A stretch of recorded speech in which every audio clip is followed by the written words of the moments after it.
لا إله إلا الله لا إله إلا الله لا إله نحمده ونصلي على رسوله الكريم أما بعد فأعوذ بالله من الشيطان الرجيم بسم الله الرحمن الرحيم يا أيها الناس إن وعد الله حق فلا تغرنكم الحياة الدنيا ولا يغرنكم بالله الغرور إن الشيطان لكم عدو فاتخذوه عدوا إنما يدعو حزبه ليكونوا من أصحاب السعير سبحان ربك رب العزة عما يصفون وسلام على المرسلين والحمد لله رب العالمين اللهم صل على سيدنا ومولانا محمد وعلى آل سيدنا ومولانا محمد وبارك وسلم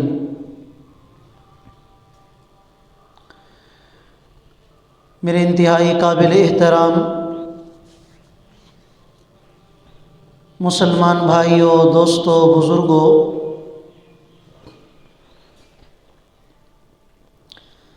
اللہ رب العالمین کے احکامات کو مان کر زندگی گزارنا اور اللہ تعالیٰ کی نافرمانی میں شیطان کی پیروی نہ کرنا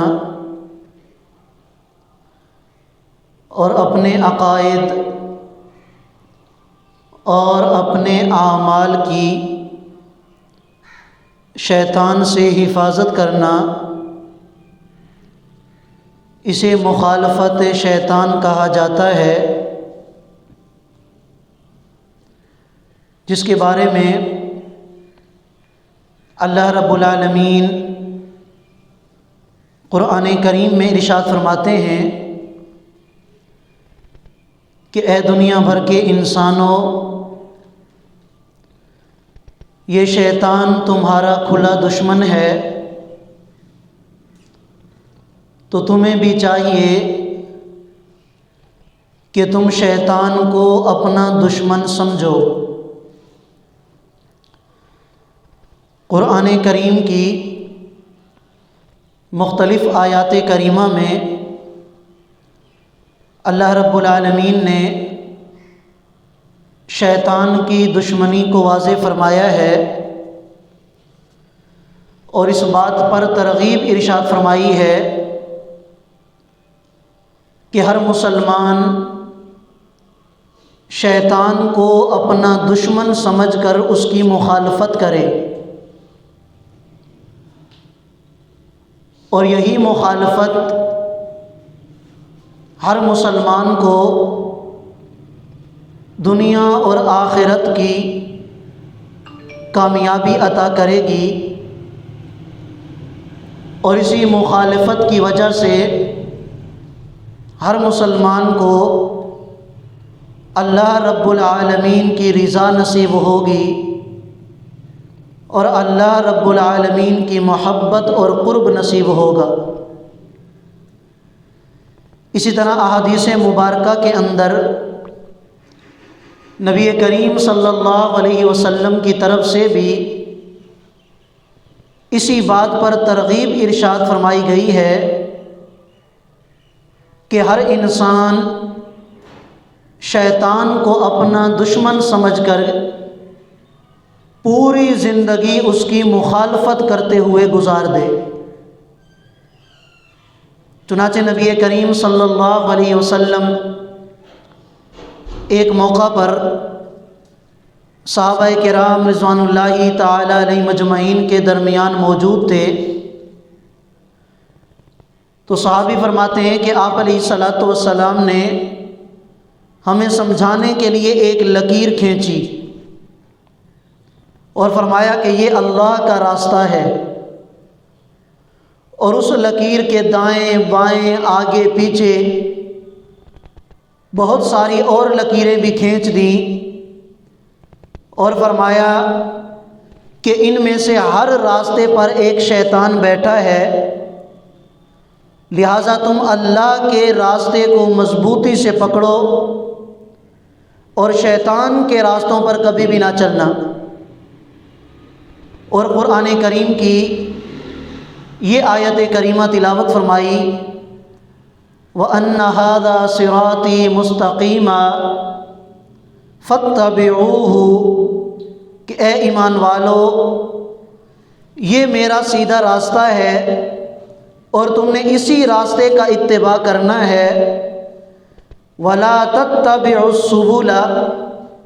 اور اس راستے کے علاوہ جتنے بھی راستے ہیں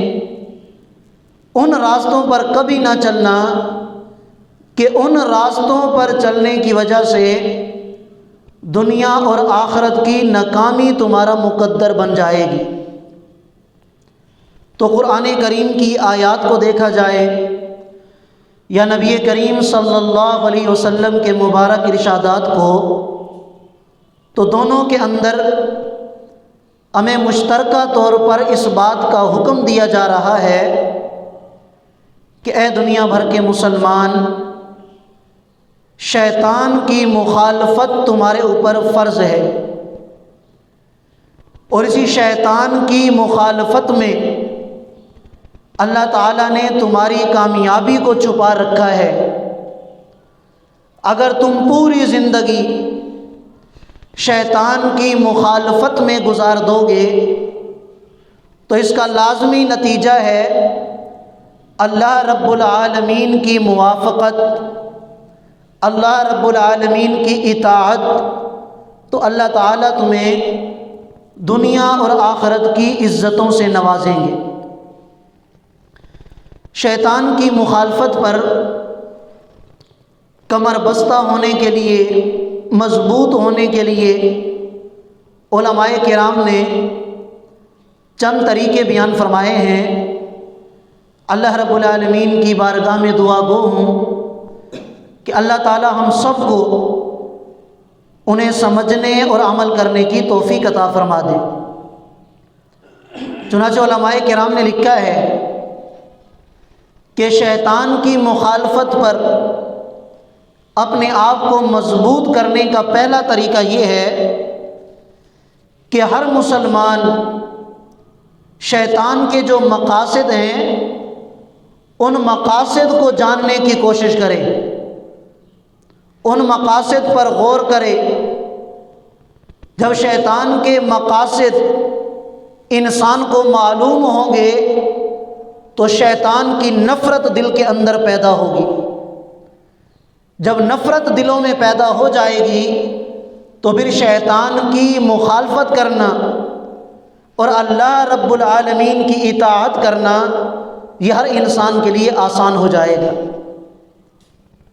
چنانچہ شیطان کا سب سے پہلا اور بنیادی مقصد یہ ہے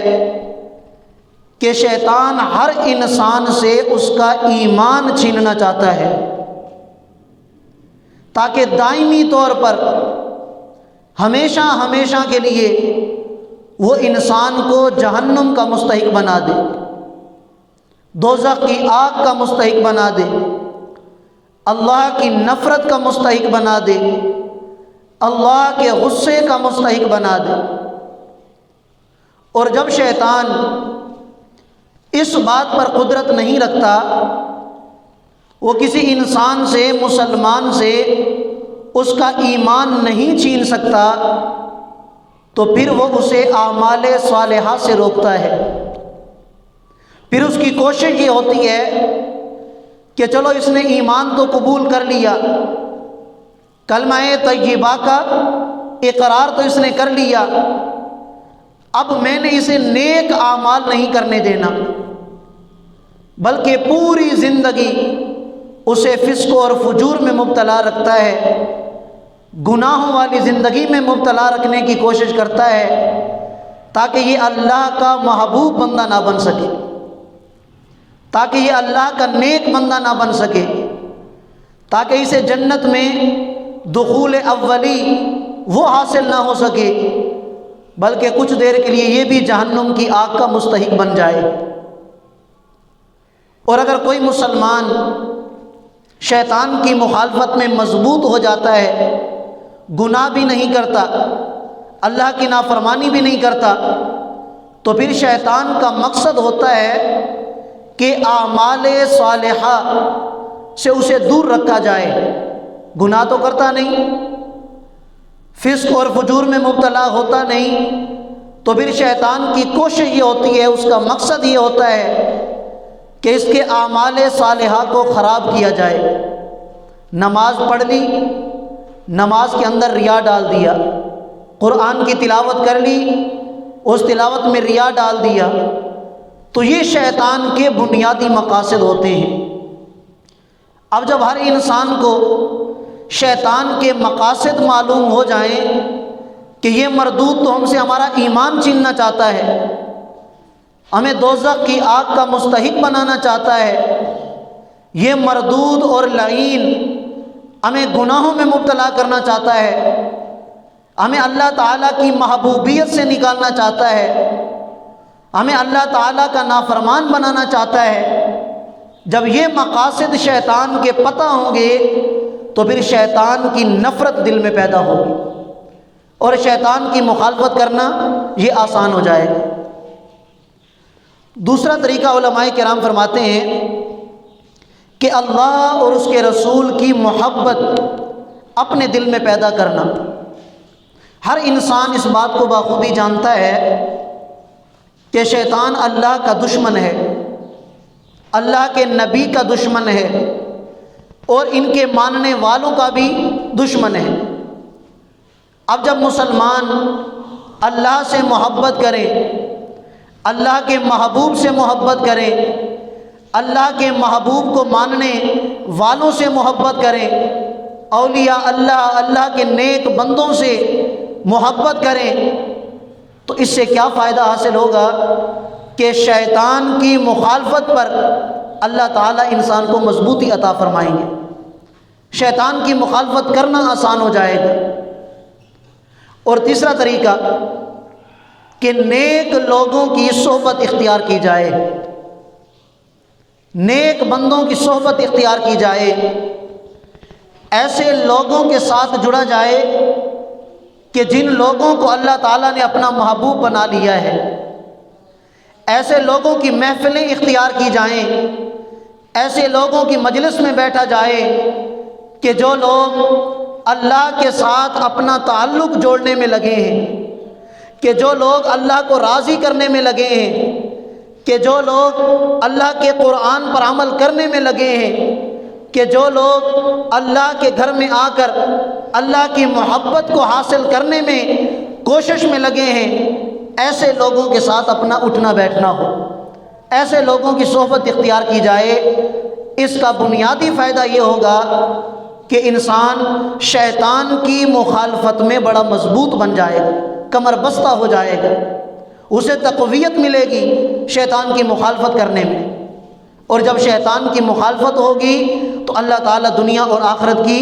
عزتوں سے نواز دیں گے۔ چوتھا طریقہ علماء کرام فرماتے ہیں کہ اگر تم نے شیطان کی مخالفت پر اپنے آپ کو مضبوط بنانا ہے تو تمہیں چاہیے کہ تم اللہ کا ذکر کثرت سے کیا کرو، وظائف، اللہ کا ذکر، قرآن کی تلاوت، نوافل، اسی طرح جو بھی ایسا عمل ہے کہ جس سے شیطان کی مخالفت ہو، اگر ان اعمال پر دوام ہوگا، ہمیشگی ہوگی، تو شیطان کی مخالفت پر مضبوطی ملے گی۔ حضرت انس رضی اللہ تعالیٰ عنہ سے روایت ہے، ارشاد فرماتے ہیں کہ آپ علیہ الصلوۃ والسلام نے ارشاد فرمایا کہ شیطان ابلیس یہ ہر انسان کے دل پر اپنی سونڈ رکھ کے بیٹھا ہے، اگر انسان اللہ کا ذکر کرتا ہے تو شیطان پیچھے ہٹ جاتا ہے، اور اگر انسان اللہ کے ذکر سے غافل ہو جاتا ہے تو شیطان اس انسان کے دل پر غالب آ جاتا ہے۔ اب جب شیطان دل پر غالب آ گیا تو پھر اللہ کی نافرمانی ہوگی اور شیطان کا اتباع ہوگا، اور جب اللہ کا ذکر ہوگا اور انسان کا دل شیطان کے حملوں سے بچا رہے گا تو اللہ کی فرما برداری ہوگی اور شیطان کی مخالفت ہوگی۔ اور پانچواں طریقہ، علماء کرام فرماتے ہیں کہ ہر انسان کو چاہیے کہ وہ شیطان کی مخالفت پر اپنے آپ کو مضبوط بنانے کے لیے وہ شیطان کے مکر اور شیطان کے فریب کو سمجھنے کی کوشش کرے۔ آپ یہ بات یاد رکھیں، شیطان کا یہ جو طریقہ ہے انسان کو گمراہ کرنے کا، یہ اس کا سب سے بڑا اور مشکل ترین ہتھیار ہے کہ جب کوئی مسلمان شیطان کے ہر حملے سے بچ جاتا ہے تو پھر شیطان یہ طریقہ اختیار کرتا ہے کہ نیکی کی آڑ میں اسے برائی کے اندر مبتلا کر دیتا ہے، نیکی کی آڑ میں برائی میں مبتلا کر دیتا ہے۔ مثلا شیطان ایک عالم دین کے پاس آتا ہے اور اس کے دل میں آ کے وسوسہ ڈالتا ہے کہ یار تمہیں اللہ نے قرآن کا علم دیا ہے، حدیث کا علم دیا ہے، اللہ تعالیٰ نے تمہیں فقہ اسلامی کا علم عطا کیا ہے، اور اللہ کے بندے غافل ہیں، اللہ کے بندے گمراہ ہو رہے ہیں، تم ان کی فکر کیوں نہیں کرتے؟ اب یہ شیطان دعوت دیتا ہے عالم دین کو۔ اب وہ عالم دین لوگوں کی فکر میں لگ جاتا ہے، لوگوں کی اصلاح میں لگ جاتا ہے۔ اب اس نیکی کی آڑ میں شیطان اس عالم دین کو گمراہ کیسے کرتا ہے؟ تو علماء کرام فرماتے ہیں کہ کچھ عرصہ گزرنے کے بعد یہی شیطان اس عالم کے پاس آتا ہے اور اس کے دل میں وسوسہ ڈالتا ہے کہ یار تو بہت بڑا عالم ہے، تو نے تو کمال کر دیا، اس محلے کے لوگوں کو تو نے ٹھیک کر دیا، اس خاندان والوں کو تو نے ٹھیک کر دیا، تیری وجہ سے تو یہ سارے ہدایت پا چکے ہیں، تیری وجہ سے تو یہ سارا محلہ ٹھیک ہو گیا ہے۔ اب یہ عالم دین اکڑنا شروع کر دیتا ہے، غرور اور تکبر میں آ جاتا ہے، ریاکاری میں مبتلا ہو جاتا ہے۔ اب نیکی کی آڑ میں ایک عالم دین کو اس نے گمراہ کر دیا۔ یہ جو شیطان کا مکر ہے اور یہ جو شیطان کا فریب ہے، یہ بڑا مشکل ہے، اس سے بچنا بڑا مشکل ہے۔ آج اگر ہم اپنے معاشرے پر ایک نظر ڈال لیں تو یہ جو شیطان کا ہتھیار ہے اسی کو وہ بہت زیادہ استعمال کر رہا ہے، رسومات کی شکل میں، بدعات کی شکل میں۔ آپ کو ہر جگہ ایسے لوگ ملیں گے کہ جن کو آپ اگر کسی ایسے کام سے منع کر دیں کہ یار اس کام کا تو کوئی شریعت میں ثبوت نہیں ہے، یہ کام تو نہ ہمارے پیغمبر نے کیا، نہ صحابہ کرام نے کیا، نہ تابعین نے کیا، تو آگے سے وہ کیا جواب دے گا کہ یار ہم کوئی غلط کام تو نہیں کرتے۔ مثال کے طور پر یہ رجب کا مہینہ ہے اور اس رجب کے مہینے کے اندر اس کی جو 27ویں کی رات ہوتی ہے اس کو بڑا فضیلت والا بنا کر پیش کیا جاتا ہے، اور اس رات کو جاگنے کی بڑی فضیلتیں بیان کی جاتی ہیں کہ اس رات کو جاگنا، اس رات میں عبادت کرنا، اس کا ثواب 27ویں رمضان کی جو رات ہوتی ہے اس کے برابر ہے یا اس سے بھی زیادہ ہے۔ تو یہ بات یاد رکھیں، آپ جس آدمی سے یہ کہہ دیں کہ یار اس رات میں جاگنا اللہ کے نبی سے ثابت نہیں ہے، صحابہ کرام سے ثابت نہیں ہے، اس رات میں عبادت کا اہتمام کرنا نبی سے ثابت نہیں، صحابہ سے ثابت نہیں، تو تم کیوں کرتے ہو؟ تو وہ آگے سے جواب دے گا کہ یار میں کوئی غلط کام تو نہیں کرتا، نیک کام تو کرتا ہوں، اللہ کی عبادت تو کرتا ہوں، کوئی گناہ کا کام تو نہیں ہے۔ تو یاد رکھنا، اگرچہ یہ کوئی گناہ کا کام نہیں ہے لیکن اس کام پر، اس عبادت کے اہتمام پر التزام کرنا اور اسے دین کا حصہ بنا دینا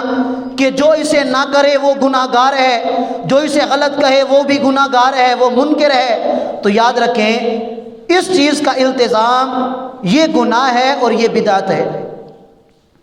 نیکی کی آڑ میں ہمیں شیطان گمراہی کی طرف لے کے جاتا ہے، نیکی کی آڑ میں شیطان ہم سے گناہ کروانا چاہتا ہے۔ حضور نبی علیہ الصلوۃ والسلام 5واں سال تھا نبوت کا کہ جب اللہ کے نبی کو اللہ تعالیٰ نے معراج کروائی۔ 18 سال آپ علیہ الصلوۃ والسلام زندہ رہے اور 18 دفعہ یہ شب معراج آئی۔ آپ علیہ الصلوۃ والسلام سے ایک دفعہ بھی ثابت نہیں ہے کہ آپ علیہ الصلوۃ والسلام نے عبادت کا اہتمام کیا ہو۔ آپ علیہ الصلوۃ والسلام دنیا سے تشریف لے گئے، 100 سال تک تقریباً صحابہ کرام اس دنیا میں موجود رہے۔ آپ کو کوئی بھی ایک واقعہ ایسا نہیں ملے گا، ایک روایت ایسی نہیں ملے گی کہ صحابہ کرام نے 27ویں کی رات کو عبادت کا اہتمام کیا ہو یا لوگوں کو عبادت کا حکم دیا ہو، کوئی بھی ایسی روایت نہیں۔ اب اگر اس کا التزام کیا جائے، اگرچہ یہ عمل نیک ہے لیکن اس کا التزام اور اس کو دین کا حصہ بنا دینا اور نہ کرنے والوں پر فتوے لگانا، یہ بات غلط ہے۔ شیطان اسی نیکی کی آڑ میں ہمیں گمراہ کرنا چاہتا ہے۔ تو یہ بات یاد رکھیں کہ شیطان کی مخالفت پر اگر اپنے آپ کو مضبوط کرنا ہے تو ہمیں کیا کرنا چاہیے؟ شیطان کے مکر و فریب کو سمجھنا چاہیے۔ شیطان کس طریقے سے ہمیں گمراہ کرنے کی کوشش میں لگا ہے، تو میں نے عرض کیا کہ یہ جو طریقہ ہے شیطان کا کہ نیکی کی آڑ میں برائی کروانا، نیکی کی آڑ میں گناہ کروانا، یہ شیطان کا بڑا مضبوط ہتھیار ہے۔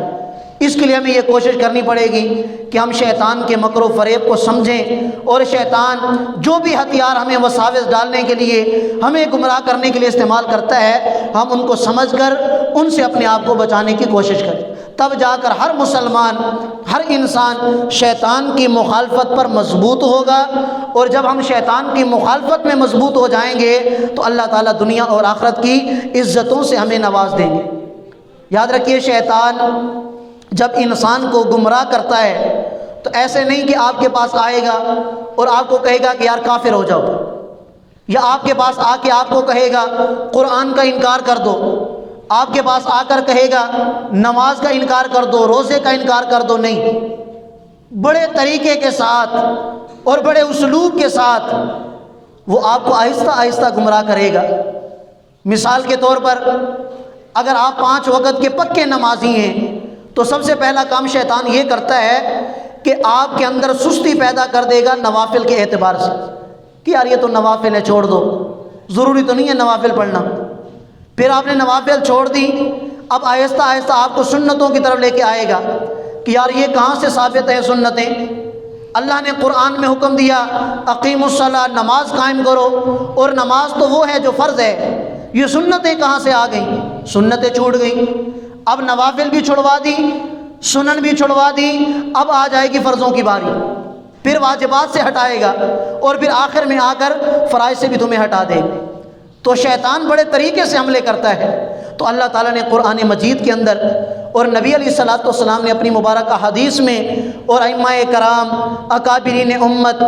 اللہ تعالیٰ کے نیک بندوں نے اپنے اپنے اقوال کے ذریعے ہمیں اس بات کا حکم دیا ہے کہ اے ایمان والو، اگر تم نے اپنے آپ کو کامیاب کرنا ہے تو تمہیں شیطان کی مخالفت کرنی پڑے گی، اپنے عقائد، اپنے اعمال کی شیطان سے حفاظت کرنی پڑے گی، اور پوری زندگی اللہ اور اس کے رسول کا اتباع کرنا پڑے گا، تب جا کر تم دنیا آخرت میں کامیاب ہو سکتے ہو۔ اگر اللہ معاف کرے جس طرح کی زندگی آج میں اور آپ گزار رہے ہیں، شیطان کی پیروی ہے، اللہ کی نافرمانی ہے، شیطان کے راستے پر چل رہے ہیں، اللہ کے راستے کو ہم نے چھوڑ دیا، شیطان کے راستے پر چل رہے ہیں، اللہ کے نبی کے راستے کو چھوڑ دیا، تو یہ راستہ بڑا خطرناک ہے، یہ راستہ ہمیں سیدھا جہنم کی آگ کی طرف لے کے جائے گا۔ لہٰذا ہر مسلمان کو چاہیے کہ وہ توبہ کرے، اللہ سے معافی مانگ کر اللہ تعالیٰ کی جو راہ ہے، اللہ کے نبی کی جو مبارک سنتیں ہیں، ان پر چلنے کی کوشش کرے۔ انشاءاللہ اللہ تعالیٰ دنیا آخرت کی کامیابیوں سے نوازیں گے۔ اللہ تعالیٰ ہم سب کو عمل کرنے کی توفیق عطا فرما دیں۔ وآخر دعوانا ان الحمد للہ رب العالمین۔ جزاکم اللہ۔